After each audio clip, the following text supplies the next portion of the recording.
మునుగోడు నియోజకవర్గంలో వైన్ షాపులకు టెండర్లు వేసేవారు సాయంత్రం 4 గంటల నుండి రాత్రి 9 గంటల వరకే మద్యాన్ని విక్రయించాలి. వైన్ షాపులు ఊరి బయటే ఉండాలి. సిట్టింగ్ నడపకూడదు. బెల్ట్ షాపులకు మద్యం అమ్మకూడదు. సిండికేట్ ఉండొద్దు.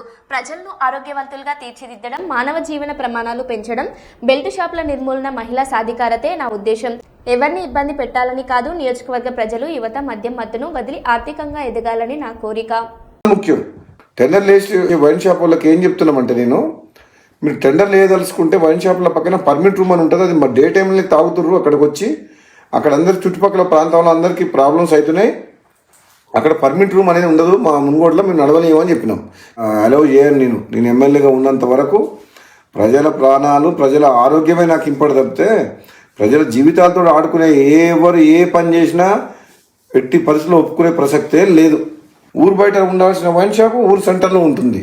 బెల్ట్ షాప్లోకి అమ్మొద్దంటే మళ్ళీ దొంగసాటుగా బెల్ట్ షాప్లో అమ్ముతుండ్రు. అది అమ్మొద్దని చెప్తున్నా. ప్లస్ మళ్ళీ వీళ్ళందరూ వైన్ షాపులు అందరూ కలిసి సిండికేట్ అవుతుండ్రు. సిండికేట్ అవ్వడం వల్ల ఏమవుతుంది, రేటు పెంచి అమ్ముతుండ్రు, డూప్లికేట్ అమ్ముతుండ్రు.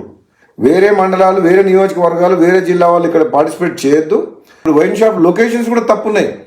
టౌన్లో, సెంటర్లో, పబ్లిక్ ప్లేసెస్లో పెట్టిండ్రు. అది ఊరు బయట పెట్టాలి వైన్ షాప్. అసలు తప్పకుండా ఈ మునుగోడుతో పాటు తెలంగాణ రాష్ట్రంలో ఈ ఎక్సైజ్ పాలసీని సమీక్షించి ఈ ప్రజల ఆరోగ్యం ఖరాబ్ చేసేది కాదు, ప్రజల ఆరోగ్యం మెరుగుపరిచే విధంగా మనం ఏ విధంగా ప్రభుత్వం పనిచేయాలనో ఆలోచన చేయాలని చెప్పి కూడా ప్రభుత్వం దృష్టికి తీసుకుపోతాను నేను తప్పకుండా.